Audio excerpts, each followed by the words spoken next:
প্রতীক ও নিবন্ধন ফিরে পেয়ে স্থানীয় সরকার নির্বাচন অনুষ্ঠানে নির্বাচন কমিশনকে অনুরোধ করেছে বাংলাদেশ জামায়াতে ইসলামী।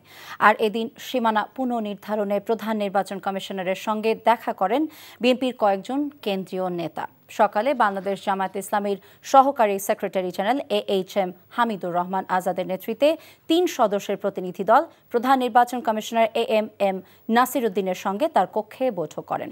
সেখানে আনুপাতিক হারে জাতীয় নির্বাচনে আসন বণ্টন, স্থানীয় সরকার নির্বাচন ত্রয়োদশ জাতীয় নির্বাচনের আগে করার অনুরোধ করেন। জামায়াতের দাবি এতে লেভেল প্লেইং ফিল্ড নিশ্চিত হবে। এরপরই কুমিল্লা, চাঁদপুর, দোহার এবং মুন্সিগঞ্জের বিএনপি প্রতিনিধিরা সিসির সঙ্গে দেখা করে 1986 এবং 2001 সাল অনুসারে নির্বাচনী সীমানা নির্ধারণের আহ্বান জানান। এদিকে সকাল থেকে কুমিল্লার তিতাস ও মেঘনার বিএনপি নেতাকর্মীরা বর্তমান সীমানা ঠিক রাখার দাবিতে বিক্ষোভ সমাবেশ করে নির্বাচন কমিশনের সামনে। বান্ডেল থাকলে প্রতি সেনমানিতে টাকা বাঁচবে। বিকাশ সেনমানি বান্ডেল কিনে জিতুন প্রতি লেনদেনে।